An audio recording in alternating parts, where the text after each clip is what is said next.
My name is Miki Hirai and born in Slocan City, year 1944, May 22nd. So going back to our family line, I would like to talk about my mother's side of the family, how they came to Canada. Our parents came from, of course, Shigaken, Japan. And Fujino is my mother's maiden name. And actually, the father, Mr. Fujino, original, my grandfather, married a girl. After he came to Canada, she was a picture bride that came from Japan. And they had a sibling here, 5 in the family. My mother was the oldest girls in the family, and she was born in Westminster. I'm sure that I understand my grandfather on Fujino side came at 1894, which is during that time, if you know that population here in BC, Vancouver, maybe around max 50,000, I would think. So they were like an early pioneer that first saw Vancouver as it is. So that family operated, or actually worked with New Westminster sawmill people, and he became a kind of foreman and recruiting workers. So the family daddy was a boarding house as a living, plus grandfather worked at the sawmill. So there were plenty of young men from Japan living in the boarding house. According to my mother, just about 20 of them. So that she grew up in the family. So I need to talk about my mother. That's what she told me. So her job was come home. Actually, she never went to school here in Canada. They spoke Japanese at home in Canada. And so her, I think, first language, Japanese, but she was born in Canada. So that's how they lived, and life was just helping the family. So I guess she grew up cleaning people's laundry and doing cooking and whatever to help those 20 people. And that was her life until maybe she's around 15 or so. Then she went to barbering school to learn trade of cutting hair for men. And before I had to talk with just strictly mother at this moment. That's all I know. So during when the war started, she was working at the barber shop on Main Street. And come to the war, she didn't know anything about war or anything. So like normal young lady. And the war came, and she noticed a lot of change, she told me. Because at the barber shop, they keep tagging her and calling her Jap. And she didn't quite understand what it meant, because even the other Orientals were calling her Jap. And they were spitting on the windows as they walked by. And suddenly, hardly any customer came in. Nobody dared to walk in. They were scared to walk in. So that was a case in the barber shop. But meanwhile, as soon as the war started, and my dad, now I go to dad's side. My dad's side's families also came from sugarcane. And the grandfather on the father's side came on 1906. So little later, but still hardly any Japanese here. And he was working for the farm. And by by the year in father's side, 1920, he raised enough money to start off the farm. And I saw the deed on the farmland, the official one. Oh, I have it actually at home. At 1942 is when the war started. I am not quite sure. When government took the action, they took his farm. This is on record on the document. He paid, I believe, $3,000 in 1920 for his land. It has been all paid up. And when they took it, within about 10 days, they turned around and sold to somebody else, BC government. They sold it for around $2,000. So 2/3 of the price, 20 years or so hence. Where was the farm? I believe it near the Maple Ridge. Yeah. So my father's side, they lost the farm. They had nothing. The mother's side, as you can see, during the war, they had to close it.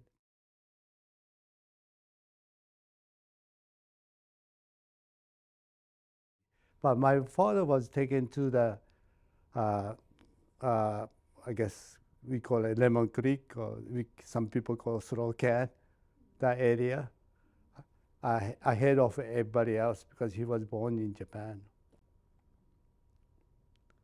And meanwhile, anyway, he was there, and he told me little things. He said he got on the train, and train went to the almost end of the track.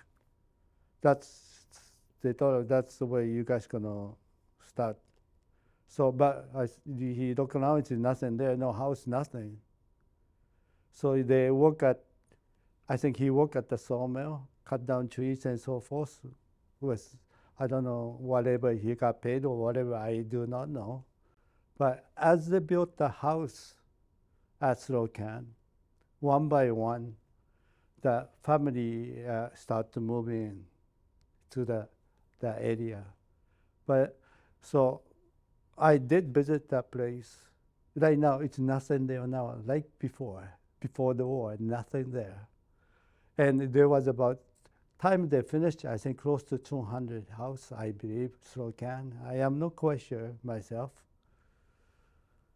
And we live in the house with our cousin's family, Tsuino family. So in the total, I guess our family, I was born then. Our family, dad, mother, and my brother, and I was born in 1944 at, supposed to be Lemon Creek, but I know I was born at Slocan Hospital. But that's where I was. And together, we live in the cousin. They had the husband, wife, 1, 2, 3 children. Let me see, this is 5 plus outside 3, so 8 in this one same house. It's tiny little one. You probably have all the pictures. So we lived there. And life around there, I have no idea. That I was just born there. I only know and presume from my imagination what they've done. But surprisingly enough, according to my mother, she said that was her best time of her life that far. I said, why? Is you in the intern camp? But that's the first time she didn't have to work. She didn't have to go to school. She didn't have to go work. And not only that, in the camp, they had school, they had a church, they had a kitchen, they had a Japan bath, the community bath. They had all organized. Whoever went, they really organized it. And there she learned how to sew for first time. She never did before. And so she enjoys so many things. She's now finally learning something, and also she was so grateful she learned barbering because that was needed because everybody's hair grew, and so they took the regular hand one, and she used to cut lots of men's hair there. Everybody liked that, so she was appreciated. So she said that was actually her best time. Some people don't think so, but living standard, of course, different than living in Vancouver. And I know Dad worked at the sawmill and like regular workers. I don't know much about Dad actually. I don't know how he felt or anything. Then during that time I was born. Of course, I don't know anything around that time, other than I have few pictures with other girls looking after me, and I'm trying to trace them who they are. Actually, I haven't found them yet.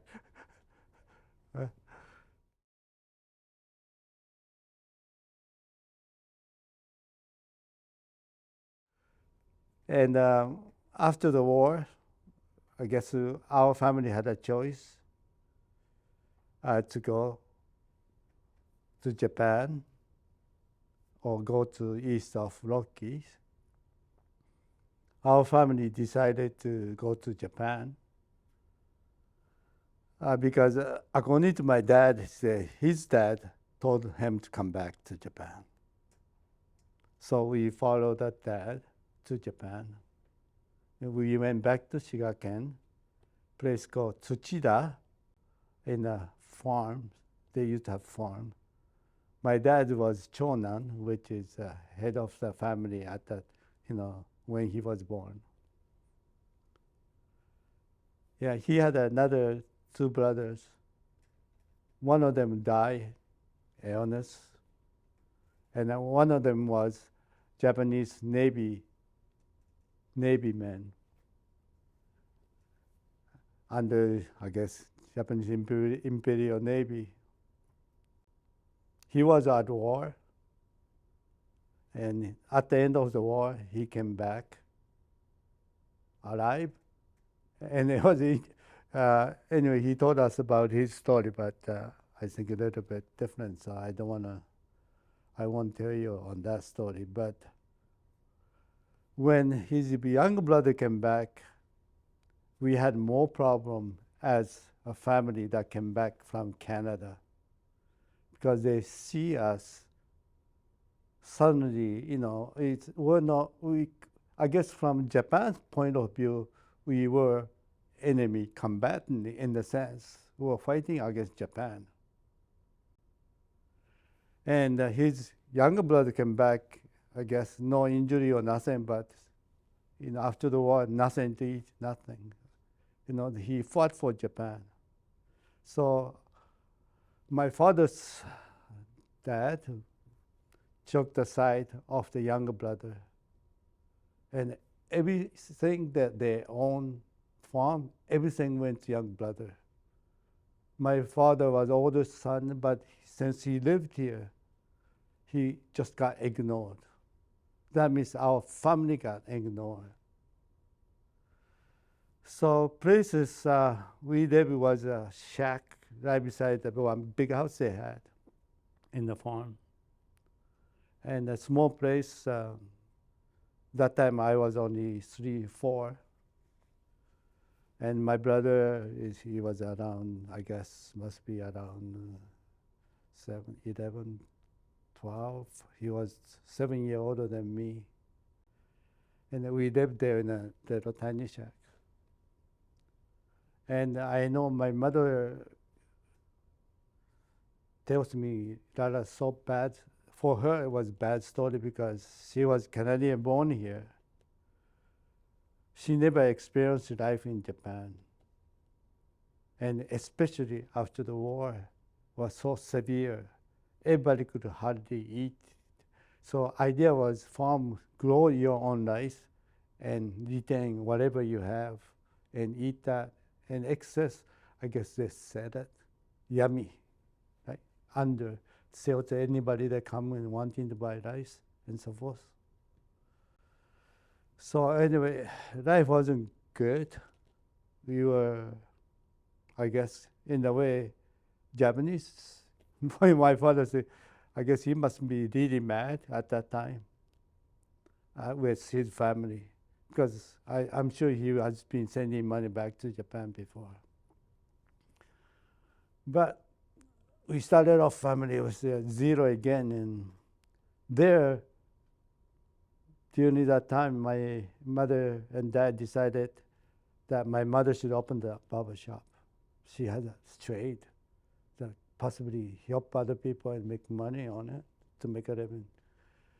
So they did. We moved to a place called Taga, which is only about 20 minutes walk from there, but little small town. And they borrowed money. Actually, money came from my mother's older brother living in Canada. He sent them money to set up a shop and so forth, borrow money, more money in Japan, and did that. So and then she had a barber shop. Then we moved to house, which housed the barber shop in the front. It's a regular house. In the front, it became the barber shop, and we were given a small room in the back, which is about here. If I consider here, maybe 1, 2, 3, 4, 4 meter by maybe 5 meter size room. That was our home for 4 of us. And Dad built a small kitchen, which is about 1 square meter with a little stove and water, that's it. And that place, of course, at that time, maybe nobody have it. We had to go around the neighbor to get the water because they didn't have no well in the place we rented. We never had a bathroom in our place. We had to go to next door, front, backyard, people, whoever. They were good enough to let us use it whenever we need it. So we want to take a bath, we ask. But they all seem to know that, trying to help us. So I used to go around basing on 1, 2, 3, 4 different houses. And then I started grade 1 in Taga. But myself, actually, never got segregated or anything in Japan. I guess I was strong enough. I was very strong then, and I guess I'm pretty forward. I never stepped back. So I had so many friends in school. I went along like anybody else in Japan. And actually, I'm kind of proud that I did very well in Japan.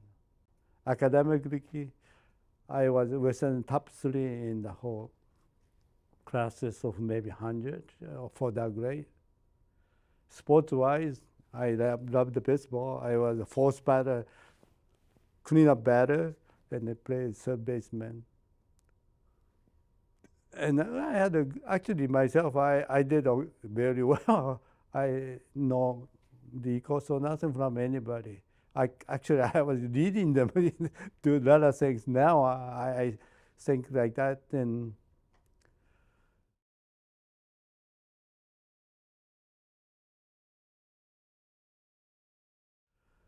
I grew up like that till I guess almost 12 years old. I guess 12. My dad said, we actually, Mom and I are going to move back to Canada. Meanwhile, my brother was at 16. He came back to Canada, sponsored by my mother's side uncle. That was in 1954, I believe. He came back by himself, to live with uncle here. And then at age 12, 1956, mother and I came. And another 2 years later, my dad came to Canada, back to Canada. It took us, I guess, 4 years, 4 years for all of us to come back to Canada. And one ship that I guess we all remember is the Hikawamaru. We all came on the boat back on the Hikawamaru. I'm not proud to say, first day I was okay, and the last day I was okay. In the middle, I was down. That small ship, we came around February, I think February, it was very rough. And that's the first time I was on the boat that size. I was kind of excited, actually, to be honest, but I was so sick. So everybody said, the kids shouldn't get sick. Everybody telling me I was in the boat. I remember that, but I was sick. How many days did it take? I think about 10 days. And actually, we got to Hawaii first. They stopped by Hawaii. That's the first time I see Hawaii. Of course, I didn't go anywhere, just saw the island duck, but everything started looking different, you know. Then we went to Seattle. Then we came to Vancouver. In Seattle, I had my experience. I never seen such a big crabs, which was Dungeness crab. That's I know now. But I never seen crab like that in Japan. I only saw tiny little one like this. So I said, I was like, gee, I'd like to eat one of those. So one lady, lady on board said, okay, I'm going to buy you one. Got the crab. Then other one I ate is big, one of those grape too. I never had that in Japan. In Japan, we ate grape was only so small one. Maybe now they have a big one. So, but the time when we ate in Japan was that small all the time. So I said, yeah. Then I landed in Vancouver, and a friend of ours, their name was Mrs. Kada. She was my mother's friend before they went back to Japan. She came and greeted us here. And that was I saw. Then I landed in Vancouver. I saw Vancouver was a really big city at that time, but I only saw Vancouver hotel and a marine building. Is it that's only the big building I saw. I think nothing else wasn't there at that time. So got invited to stay in Mrs. Carter's house. And I guess she too was also, I think, probably Kikanise. She had a family, which all born in Canada. I think they had one brother, two sisters still alive in Vancouver. The first thing that, because I was so small, right? First thing I wanted was, gee, I usually look at the country western a movie in Japan.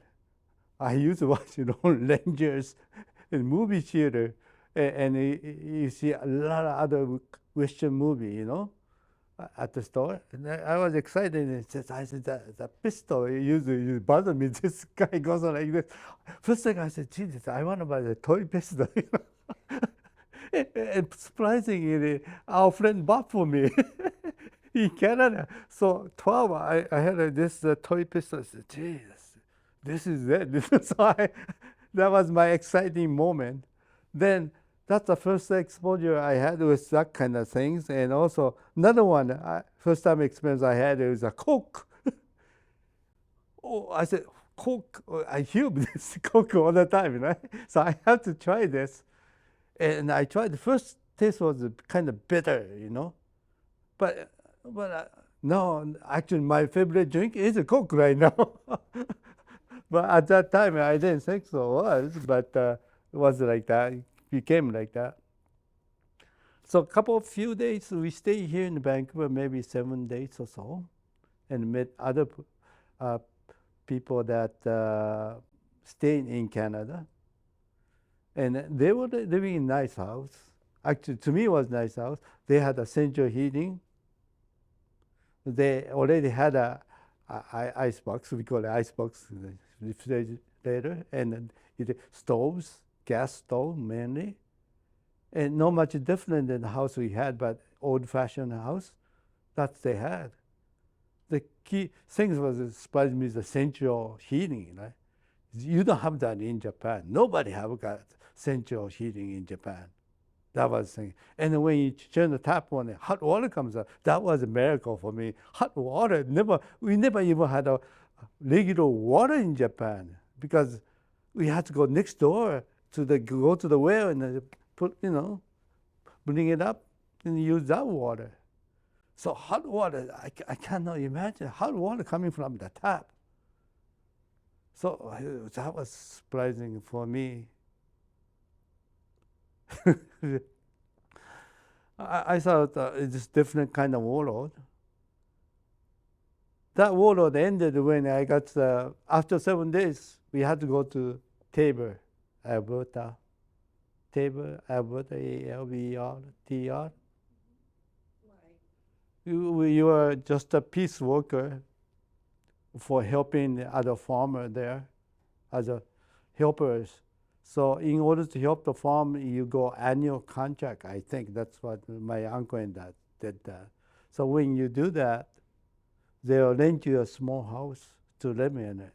No charge, I think it's free. But they have no electricity, no bathroom is outhouse, just the regular house, no bathroom at all.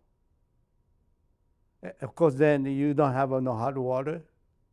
Water, we had to go to their house or friend's house. Used to take a gallon of this bottle, vinegar bottle, go to their house and fill it up with water. And they had a kitchen with a stove, I think either wood or the coal, I forgot. I think either one, I think you could mix. And the house was all lamp, of course, no heat. This one center heat at the center stove, right? So we lived there, but that's life I never experienced, even in Japan. My uncle and aunt live in the Tabor. Our uncle sponsored us, and my mother had her younger sister family, and the family was running a big farm. Their name was the Kaga family. There were 3 brothers.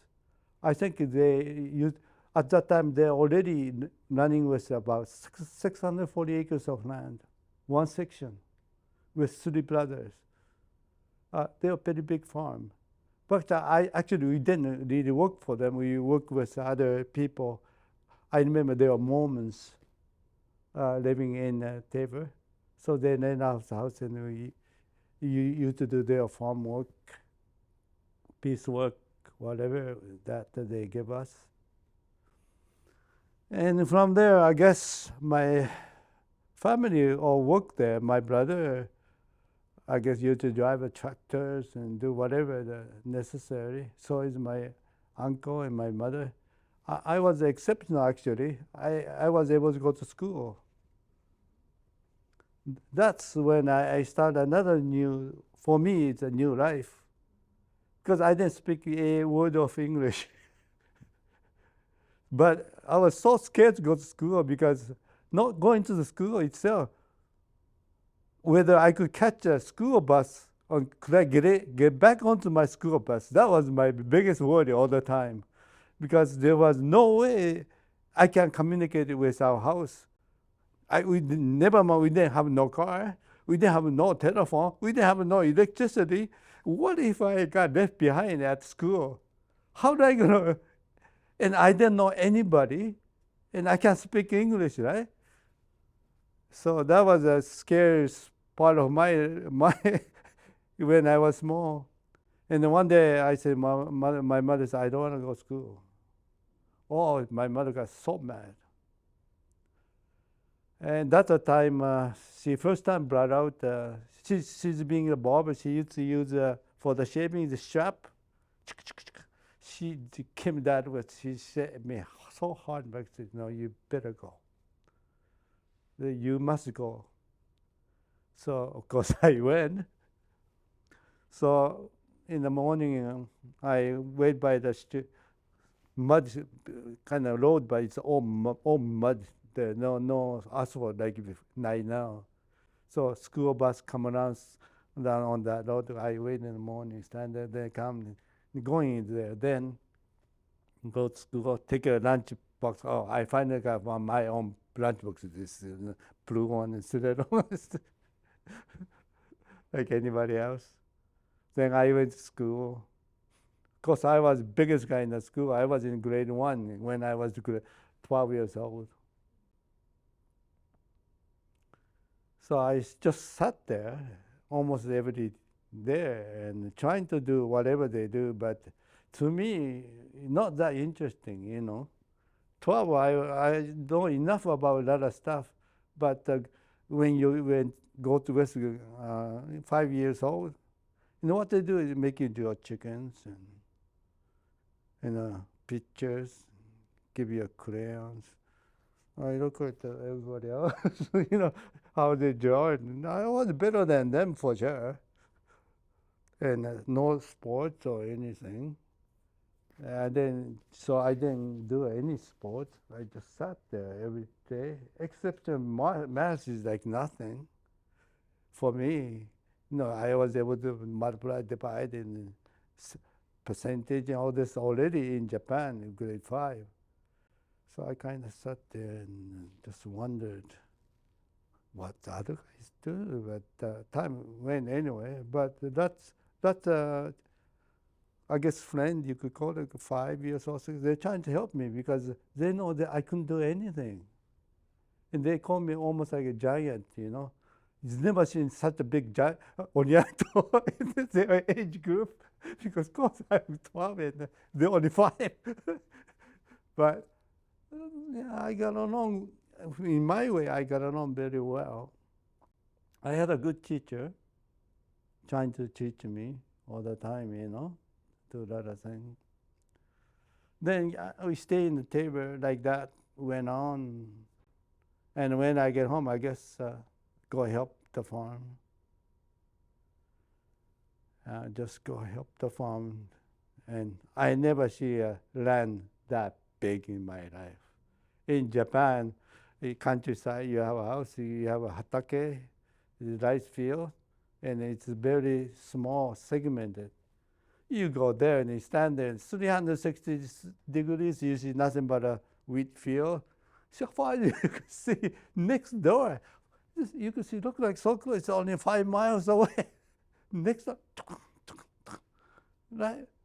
And the sun goes from east, comes up from east, goes down west from, the farm inside of the earth, out, down to the earth again.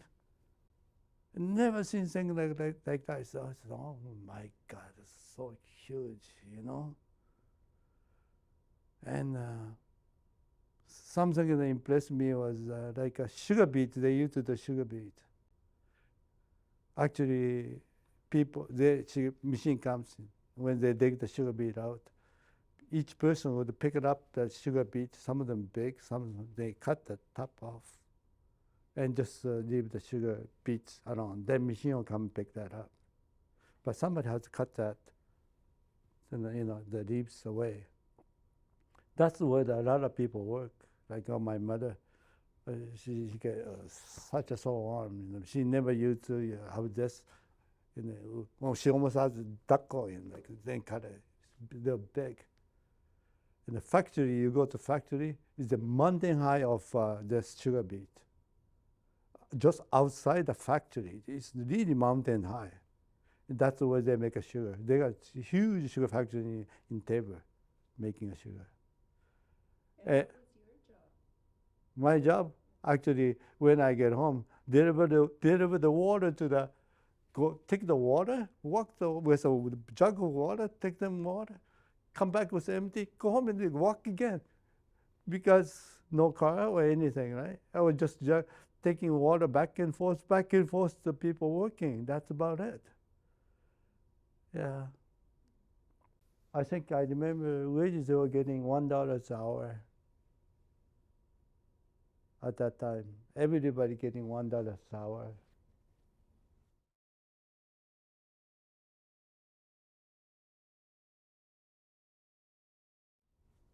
Then we moved back to Vancouver, and Mrs. Kadata, who greeted us, she said, "We'll fix you a basement of our house, so you guys could come living in it." So she did that, and my mother and dad used to stay downstairs, but not enough room in just a small basement. Only fixed a portion of the basement, so it had a little kitchen and one kind of room and a bedroom there. So brother and I used to live in their attic, but we weren't alone either. Their families, older brother and the younger brother, also stay in the attic. So four of us stay in the attic in the bed nighttime. It was so, and they had three sisters there. Yeah, three sisters, not two. They were still living there, and the mother. Father passed away, I guess, earlier. So actually, we lived in their house for a long time. I went with youngest brother to Hastings School together. Now, I would just follow her. Wherever he goes, I follow him. She just I don't talk much, but I always follow him. I don't know what he thought about that, but we got friends. Then we grew up together. I went to Hastings School in the east side. At that time, from Tabor, I was grade 2. They put him in a grade 2 first when we got there, but they soon put me up to grade 4. They let me skip, and I was at grade 4 for a while. And it's I'm catching up with age. But then I stayed in grade 4 for a while, and grade 5 I started. They decided maybe next year we'll put you in grade 6.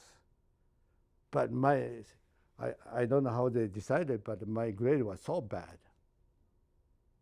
It's more like a D minus all the way through. I never had such a mark in my lifetime. I was A student in Japan on almost everything. Now I got D minus. Christ, I look at it. Oh, I didn't know what to do. So I didn't take back that report card. I signed my mother's name and I returned it to school. My mother would be so mad for sure, but I couldn't do anything because at grade 4, grade 5 level, no longer whatever I learned in Japan is useful. I had to learn something new, right? Then English was an awful subject. And when you don't understand it, English, it's very hard to learn, You try it. Whatever they teach you, you can't remember anything because you don't. And the worst part of my age when we came back from Japan, at grade 5, if you take an English-Japanese translator book, you cannot translate it. You know why? You can't read the Japanese side. They use a hard word on you. And I cannot read the Japanese side because I didn't go far enough in the school. So I cannot use the Japanese vocabulary, those kind of dictionary. So I never use a dictionary. So I had to use my conscience to guide me most of the time, almost 100%.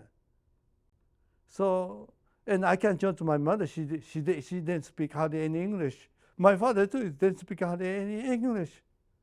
So I went along like that for a while, and I almost failed many times, of course, until some life was like that until I got grade 9. Then I start thinking more. I better do something because I'm falling behind with all my friends too. I know all my friends that went to high school together, they all became every one of them became a teacher. At that time, I guess teacher was the thing to become, I think. And most of them went to university. So I got struggled through up to grade 12. But at around grade 11, I need a good teacher who will help me to improve my English, how to write sentence better, how to understand all the things. We went to stay behind school. He gave us a special class to do it. So actually, at grade 12, I was going around B minus B ranking on even in English. But come to test, very difficult. We had to practice all the writings. That they make you write on certain subject and that. Science was okay. I liked the science. Math was okay. It's English that really got me. So then I talked to a guy going to the university. He said, Miki, the English is the hardest one to pass in UBC, they tell me. It's the worst one. He said, even the first year, they say 1/3 probably will fail. It was the record in the UBC at that time. God, I'm not gonna make it. It's a waste of time for me. But I tried grade 13 out. At that time, King Edward High School. So I did okay, came out. But then my mother said, if you don't want to go to university, you better learn something. Learn something. I became a barber myself. I went to barber school, learned it. Meanwhile, my brother was same thing. He never went school since he left Japan, which was grade 9. Never went school here again. So my mother says same thing to my brothers. You better have something on hand because you need to make a living. Right? So he went to barbering school. He was maybe about two and a half years or so ahead of me. Then I became a barber. And one time we had a barber shop with my mother, brother, and myself, 3 in the family. So at that time we were catching on to a lot of people, so we were making living. We didn't own any house or something like that, but we were okay. Then I guess from a barber we learned other things because we were able to talk to so many people, whether they like it or not. See, we cut hair, we talk. Most of the customer doesn't mind when they're sitting down and getting relaxed. So we learned other things. And my brother, for him, my brother he got allergic to hair. He said, I gotta leave. I can't stay here. I got cough all the time. So he left. And maybe, can I tell you a bit about my brother? It's funny though. After he left, he had a person who used to cut his hair said, okay, you could come and work for me. So what was the work? He manager in a restaurant in Pender Street. It was a Greek restaurant. The customer was a Greek person. He was doing very well in the business. As a Greek person, he came, I guess, early immigrant. Then they ran a Greek restaurant with country Western music, with Chinese cook and Japanese manager. That's where my brother learned the trade of the restaurant. Then the Greek person said, maybe we should open Japanese restaurant, At that time, I think Geisha Garden, Kamo, and Michael Garden. That's it. No other Japanese restaurant. So we decided to open a place called Maneki Restaurant on Hastings Street. Yeah. That's how I started the restaurant business. So my brother was at the restaurant business. I was still cutting hair. Then we split into 2 different barbershop. I was doing a barbershop from near Vancouver General Hospital. So doing very well actually. I never no time to rest anything. 5 days a week, solid customer. Most of the doctors and all that, good customer. But I wasn't satisfied. I said, gee, what can I do? This is it. This is I'm going to do all my life. My inside said, no. 5 days a week, yes, looks good, but I wasn't satisfied. Meanwhile, my brother was just doing a restaurant. He said, my brother came back beside and let's do a chain restaurant. He said, we should do a chain restaurant. So what would the Western people eat the most? Chicken. So, yeah, chicken. So, this is Kentucky chicken, right? Not this kind of chicken. He said, there's so many chicken just in Japan. They use everything chicken in Japan. You could have a restaurant. So he was in Japan, negotiated with a chicken restaurant that specialized in that. And we were really going to do that, moving into that field. So I said, hey, he said, well, why don't you come too, right? So I left the barber shop and I sold my barber shop and I become training at the Maneki restaurant so I could learn restaurant business. So meanwhile, a year or so went by. My brother decided not to do it. I really don't know what the reason. He never told me. I never questioned. So I was stuck at the restaurant doing dishwashing, cooking, doing bartending, and managing. I said, so I was not so happy with his decision. Because he said, I'm going to leave. I said, what are you going to do? I said, I'm going to open Fujiya. I said, well, what is that? It's Fujiya is, as you know, kind of retail store for Japanese food. I said, how about me? Right? So he said, you stay there.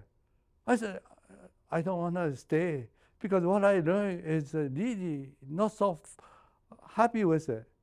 I wake up 7 in the morning, 8 o'clock in the morning, prepare everything. Then I had to do the shopping.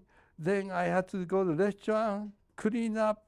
I had to do everything. And the time I come, I was working from like 7 to 12 midnight every day, 7 days a week to learn it.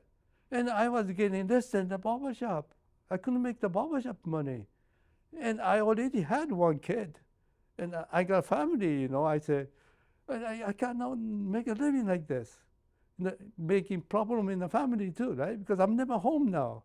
7 days a week I'm trying to do this. So I said, I can't stay like this. Then I had a lucky father walked in, was a Nisei guy. His name was Sato, Ko Sato. He no longer living right now. He said, I'm going to start a business as a wholesaler for seafood product. And also at Toronto, he had this idea to take the seafood from here in Vancouver to take it to Toronto. So he was one of the customers at the Maneki restaurant also. So I thought about it. This looked like more exciting to me, bigger chance on the future. So, okay, I'm going to move. So I told my brother, I'm going to leave the restaurant. He wasn't happy because I think, maybe he had maybe with the Greek people, maybe, right? Since he left, but I'm staying behind to take care. I guess he didn't say anything, but I'm sure he wasn't too satisfied with my decision. So I left, and then I had to borrow money to get into group with what called Saddle was doing. I borrowed from my parents, actually. So then they rented me, and I stayed with Pacific Salmon Industry for about 5 years. There was a new experience for me. I never handled fish in my life. And I never did a retail sale or the wholesale sale. He was very patient, Kosato. So I guess he sent me everywhere. I was everywhere, cutting fish, clean up a fish, to dressing it, selling into the small restaurants, Vancouver, walk with the fish, you know, you do buy this, the wholesale, the hotel, the distributor. So that took a few years, but I learned the trick of how to do business. And sometimes he sent me to Toronto. I stayed in Toronto for a month at a time, leaving my family behind. Cashing in on the tourists, right? We're going to sell them a fish product. He said, okay, what do you want us to do? Smoked salmon, you know, you want to sell them smoked salmon. So, okay. So first I went down to this company, talk about it. They were only the start. They weren't quite sure. We weren't quite sure what to do. But they started giving us an order first year. But we weren't prepared. How to package it? How the packaging? We're going to package the smoked salmon. There's no such as packaging, right? And so we used cut the cardboard out, put the smoked salmon, strings around so they could carry home like that. And then we used to deliver to the airport, starting deliver. So of course, this is of course we gotta do better than this. So he said, Miki, you should go study how they do in Japan. I said, yeah, fine, but it costs a lot of money to go to Japan. You can't afford it as a company. So he said, okay, so he said, you figure out what to do. So, okay, I thought about it. How do I get to Japan free? And learn what they're going to do and what the future prospect on the tourism resume is. So I need to make a project so that we know how much salmon we have to preserve to sell to them. Because salmon only, you can't catch not throughout the year. So you have to hold on to the inventory. So that was my job first. You figure out, Miki. He said, yeah, yeah, that was fine. So I figured out. So first, how do I get to Japan free?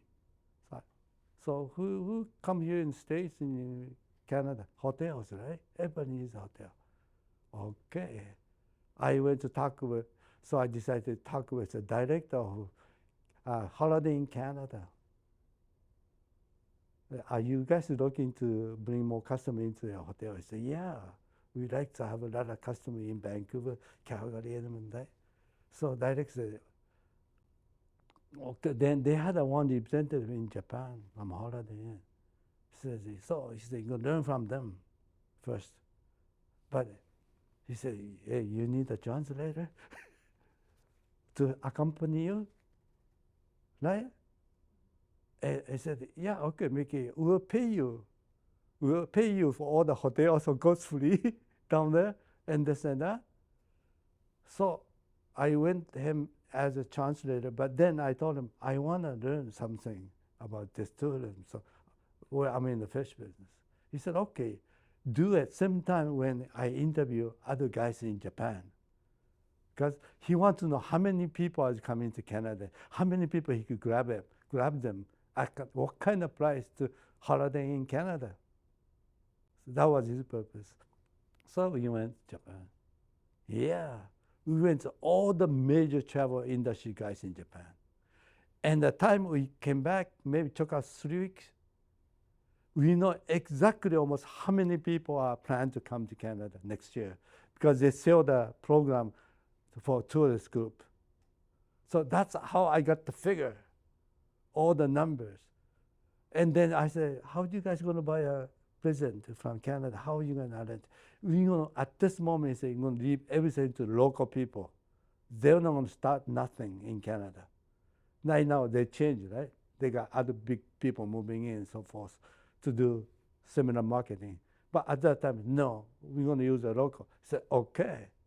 So we came back. He said, you're going to grab so many business. So I projected the business, how many I need, and who to contact, how to make a contract.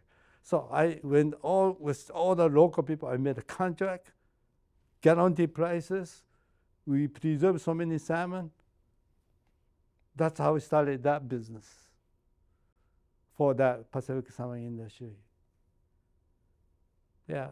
So we had a big chunk of tourist industry for a couple of years. The time I left was very good. And that was kind of project I learned how to do a lot of business. Then he used to send me to even group like Safeway, United States, because we want to sell product to United States. So I learned their business. Oh, so many things that people don't dream of. Being a salesman, so many levels of salesman I learned.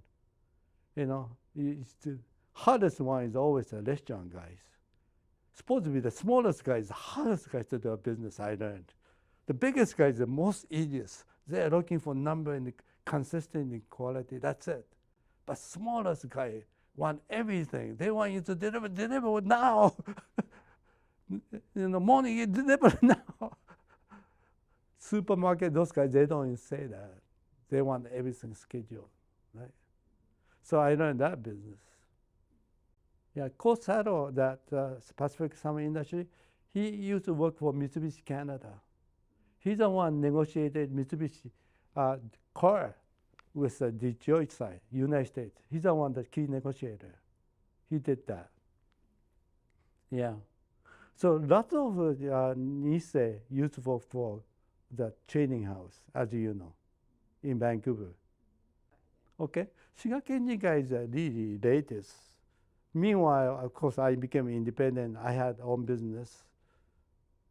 You know, as a trader, broker, and also a consultant. I used to look after 3 business from Japan. Huge one. A lot of people don't see me at all because I stay behind, not in the picture. Yeah, we organized the biggest seafood trade between Japan and the United States. I was the head of it. Nobody actually hardly knows me at all. But time I finished the trade ground fish, we were sending about $130 million a year to Japan of fish. We were the biggest, our counterpart in Japan was the biggest handler of that fish. And counterpart in the United States became biggest fishing company in the United States. They went listing in the New York Stock Exchange. And as they grew, Tyson Seafood bought them all off from a public company. They bought all the share off from public and went private. So all the fellow that I work with in the United States, they all became millionaires for sure. In Japan side, they not quite well. And that's another story. I could tell, you could almost make a movie out of it. It's a sad story, you know. But United States, they made a success out of it. And I'm sure every seafood industry guys in Seattle well know. It's a big story. It changed the way the United States catch all the fish in the Bering Sea, in the Alaskan side. And unimaginable. We were transporting they had a trawler fish, they catch a fish. They process it, freeze it on board fish. Those kind of vessels we used to run. They don't even come to the shore. They stay offshore, catching all the fish offshore. And then when they make everything, we were sending tramper vessel. They don't have to come. We're sending freezer vessel along beside their fish vessel, big vessel. And we're doing over the board into the transfer. Then we'll take it to Japan. That's the kind of business we were doing. And it's a huge. In the system, maybe we had maybe 20 vessels doing like that. Big vessels, all 200 foot, So huge volume, right? Yeah. There was 200-mile limit when they instituted the 200-mile limit in the United States. That's the time that this took place. But I was involved on that, really ahead of it. And anyway, that kind of history. Then I had 2 other big stories on the fish industry. They became a top in Japan too. All the lobsters in Japan the people I work with Japan, they were the ones started off. Now they have a station in Japan, Tokyo, Osaka, Nagoya, and Kyushu. They're selling live lobster from Canada by air. We started that too, long time ago. Yeah, they all became pretty good at it. Yeah, they're still doing it. But I decided no. Anyway, now I'm done, but I work until this year, March. All kind of work I've been doing. So I finally retired at almost 78. Yes, just before I became the subject you're talking about, Shigaken Jinkai. Shigaken Jinkai was really prominent Kenjinkai before the war and after the war too. But because of situation in Vancouver especially, a lot of Shigaken Jin members got older and older. And their son is in marriage, intermarriage, grandchildren is all really mixed now. So we're trying to remember something back from Japan, trying to get them to think about Japan became more difficult. Instead of us speaking Japanese, we learn to speak English. So most even Kikanise speak English, unless children were born, their own children, maybe they talk to you in Japanese. But when for myself, I speak to my children in English only. Grandchildren, of course, same thing. So 3 years ago, I think around 3 years ago, Shigaken Jinkai decided to no longer have a Shigaken Jinkai. Reason being, it's very difficult for somebody to continue without not knowing Shigaken itself. You have a pretty idea as to how Japanese work, but Shigaken is kind of unique itself, the certain region. That was getting lost, right?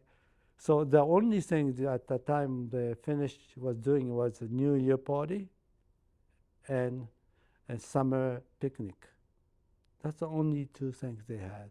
They didn't do anything else. So even then, it started having harder time gathering people because now you have to get the grandchildren and that. So they finally decided at the New Year, took the consensus vote, and around 60% said, yeah, we should no more. So that's what Shigaken Jinkai when disappear, which was very sad. Over 40 odd years they've been doing after the war, I think. Good, not majority, maybe. I think biggest population from Japan that immigrated from Japan is the Wakayama, and the Shigaken is a major group. Okay, that means a lot of family under here that has a background of Shigaken or Wakayama. Okay, that is a key thing. In Japan, I have a friend in Japan who has key in on this subject. He wrote a book on this stuff in Japan. And he himself could tell you who went from what small village to Vancouver. They have all this in record in Japan too. So they know who went, but lots of them cannot trace it anymore at all. So they come to Shigaken, we cannot trace it either. Canada is all spread out. We don't know where they are at all. And we try to think about it, how we could do it maybe. But luckily our family was okay. They were close in here. But then during the course at the end, I want to keep Shigaken for something to leave behind here. Because if we just make Shigaken Jinkai disappear, I think we're going to be disappear from the history, going to disappear slowly, slowly, but we'll become another Japanese immigrant. That's it. We want to be distinct. And other Wakayama Ken too think. I talked to the Wakayama Ken leader. They say same thing. They have exactly problem now. They're thinking of disbanding too. He told me. To me, Shingaken is a core thinking, is a business thinking type. Work hard, and you'll get reward. Sincere. You have to stay strong. And we had some lot of samurai spirits in it, Shingaken, because all the history in Japan taking in Central Japan, Osaka Castle, and Edo side, Shingaken is right in the middle. Biggest major battleground is right beside, not in Shingaken, but next door, Sekigahara, the biggest battle in Japan on the samurai time, right there. And all the road in Shingaken, they were all involved. And trade with the United States, guy leading the trade, Naosuke, clan, he's a road in Shingaken. He's the one did it. And because of that, he was assassinated in Japan for doing that trade, pushing for trade in the United States. I wasn't sure myself at all. So I said, why did everybody try to leave? He said, guess what? Around that year, early, they didn't say exactly what year to me, but in early 1900, around there, it was huge, big rainfall every day in Japan. Water, and the Biwako, the biggest lake in Japan, raised up, and lots of land, all surrounding wind, all underwater. Then that water then received for almost a year. So the people, Shingaken is Lake Biwa, and the surrounding is Shingaken. So they lost so much land, and they had no place to live actually. They lost a place to live. So they said, what can we do? So they started emigrating, not only to Canada, I think they went to Hawaii, I'm sure. So a lot of people don't know, a lot of Shingakenjin went to Hawaii or United States or Canada. They're not quite sure. And some of them came, but you cannot trace them. Maybe they come to the United States, they end up in Canada, right? Came to Hawaii, end up in Canada. I think you know the story, right? They were involved in all this. So that's how they started to come. Wakayama, I used to go fishing on the river leading to the Lake Biwa. And that was my pastime, go fishing on the river. And I think we had a beautiful, good time. We had lots of water to swim around, land for hatake. All my friends were good. So I have nothing but fun memory of Shingaken that I lived. And actually, even at today, the classmate and a friend, I communicated with 40 of them right now. Elementary school kids. Yeah. We get together, try to get together once a year. And usually 40 or so come all the time. And I know them all. We call by first name, you know. Yeah. In Japan. In Japan. And sadly enough, I don't have any friend like that here in Canada. I all have in Japan. I don't know why. It's probably is unusual. At our age, you know, we all talk like a kid when we get there, you know. Just good all time while we done in the mountain, in the lake, in the river. Yeah, I don't have that story here because I guess I didn't speak English and I lost a lot of things there. But I think that's why I started off. I want to keep Shingaken so alive, and I said the things I want to do with Shingaken is that I want to bring Shingaken atmosphere or Shingaken's story and the news to the people living here. So I started communicating more with Japan. That's why I use Facebook, so they could feed me what's taking place in Japan. socially too, what they do in the community. Eh, and just like ordinary people, what they're doing in Japan. I want to convey to my Shingaken Jinkai here if they're interested. So when on my social network, half of them is in Japan, Shingaken. Try to do a local news here, like your Nikkei Center News, Japanese language news, consulate general news, your national Nikkei news, right? I put them all together in one spot so they understand both sides. So that's what I'm doing with the Shingaken Jinkai here, Facebook. Uh, and of course, if you're interested, we're trying to do other one, BC, Japan Friendship Group. We started that Facebook earlier this year, I guess the year start. That's a public one. The idea was, first original idea was bringing all the Kenjinkai together to vitalize all Kenjinkai. Okay, so, but I found out myself, each Kenjinkai has its own problem in different degree. So Shingaken has own, Wakayama has own, new one, Hiroshima, you name it. We had about 7 Kenjinkai together. We do agree one thing, we should do something together here, using Nikkei Center. We should all get together in the Nikkei Center. And we were waiting to get together, but COVID prevented us for last 2 years, and we haven't done it yet. And meanwhile, I started Facebook, but they cannot catch on to it because they need a technicality. Number one, communication system within elder of Japanese group is not there. As much as I know, I'm one of the exceptional guy actually. Some of them they only have a telephone, or you could catch them by mail, right? That's all they got.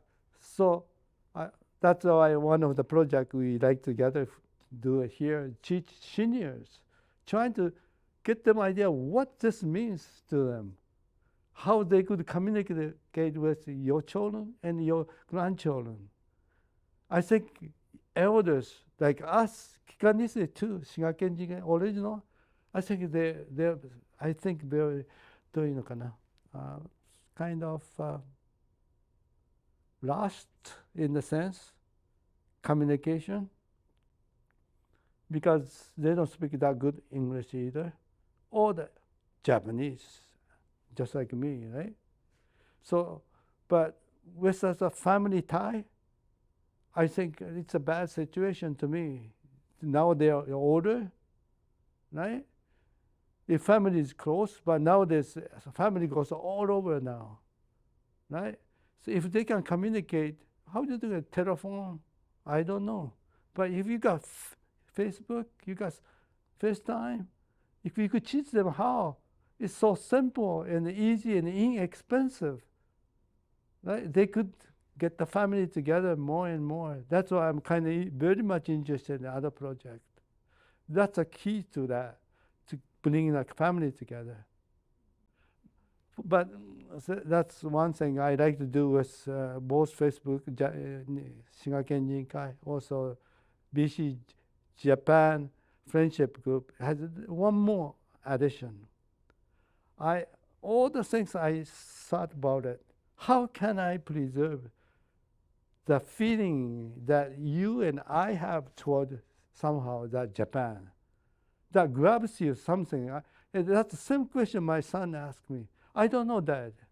All my friends is not Japanese. Almost only very few is Japanese. All different group I work with, I play with, I enjoy with. We don't have no segregation. My friend don't have anything. And I guess key question he asked is, why are you so adamant the preserving Japanese this? Why are you spending so much time? Why don't you go out and spend the money that you saved up, spend it up? you don't have to leave us anything, he said. You go spend it. But somehow we don't go spend it. Right? Japanese don't go spend it. We're always trying to leave something for the children. Right? So he said, I don't know something, but why are you still like Japanese? He said, I really don't know. All my friends are different than Japanese, but something, I don't know what it is, grabs me, he said. I think that is here. Human value, the hardworking, always hardworking, right? Tenaciously. Don't complain all the time. When you have to take it, you have to take it. Face it and move on. I think our generation, or my mother's generation, taught us. Don't stand still, because stand still is a distraction. You won't get anywhere. So you always have to think of alternative. I think that's what my mother taught me. Don't stand still. It's up to you, right? I think those are the things that we have to pass it on to our children. And the things are moving so fast on us, then we have to be up with the children and how that we could work with them. If we don't do it, we're going to lose contact with younger and older generation. So it's very important to me. That's things that I like to do. But I have a time limit. I only going to give 2 more years. I'm 80 in 2 years. My wife is older. She's already 81. That worries me as a parent and maybe grandfather, whatever, today. It's really concerned. Really concerned. I think our generation did very well. I don't think none of our Kikanise really don't have a regret. We are all successful on what we've done. Every one of them, I think, is a successful story. But they walk through the life is a difficult life when you look back. But at that time, we just faced the fact and moved on, right? But right now, I'm just worried to the younger generation. Things are so easy for them. Whatever they have, it's like a dream world for us, what they got now. And that they think that is no good, normal, not only normal, they got to do better than that. But in order to do better than that, they have to look at the really big picture. What is more important? To me, friendship with everybody is most important. If you don't have a friend with anybody, economically, your success doesn't mean anything. It doesn't mean a cent. Like fighting, like taking the war, borderline, fighting on the borderline. There is no borderline. You look at the continent, it's only 1 or 2, and everybody has to share. Why fight for the damn borderline with nothing in there? For what? And who sacrificed? It's the humans dying. So all those politicians, I say, who are you representing? What do you want? You want all the humans to be happy, then you got to make everybody happy. It is very difficult to do, though. But we work from nothing people. We really understand. What they're talking is like a picture story. Hey, press the button, go away, and nothing happens. Stays anything. No, it doesn't happen. I learned from the war. My parents, they suffered the most. But they don't say they suffered. My mother's last word is, "This is my best time of my life." She said that in 93. This is the best time, she said. But she walked through the life from nothing 3 times in her lifetimes. Before the war, journey after the war and come back to Canada. 3 times nothing. See, you could do that. None of those generations here haven't started on the first one yet. And they got everything. So if they want to look at the future, what they going to look for? What value are they going to be after? That's a key thing to me. They don't have any real value to look after. Money? So, I don't know. Money will buy something, but without human, it's worth nothing. Right? You can't buy. You could be a billionaire if nobody produces your bread or fish or meat. What are you gonna do? This guy don't know how to grow wheat. They don't know anything other than money. They think it's really worthless. To me, it's worthless. It's a friend. So I want to project from your Nikkei Center. My real wish of Nikkei Center is to learn from history that people will walk through. Yes, you should tell them about it, but my emphasis would be, okay, now what are you going to do?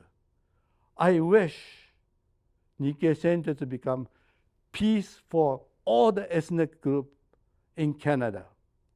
Regardless of who they are, they should never walk through what we have walked through. Okay? Because who gets hurt? It doesn't matter you win or lose. It doesn't matter where you're born or where you go back to. You get hurt. Nothing good there if you go like that. Nothing. Okay? So I like to see all the youngsters, starting from youngster, they all mingle together. They share everything. So they learn to share. So anything happen on the other side, maybe the only one may start, politicians especially. They have definitely an ego.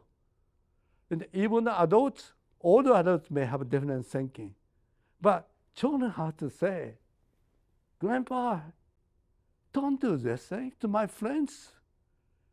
All my ethnic friends, don't do that to my friend. This is my friend, I'm going to let you do it. If all the children and young people say that, nothing will happen. Because we care so much for our children and grandchildren. I want them to be best, right? So I said, I like to see Nikkei Center become to project that image out as a start to everybody. And that would be my story. I like to tell to any Nikkei community or organization, because we got history to show it doesn't do anything if you do those kind of things, right? So that's it. That's all I like to say. And I'm looking forward for that good day to come.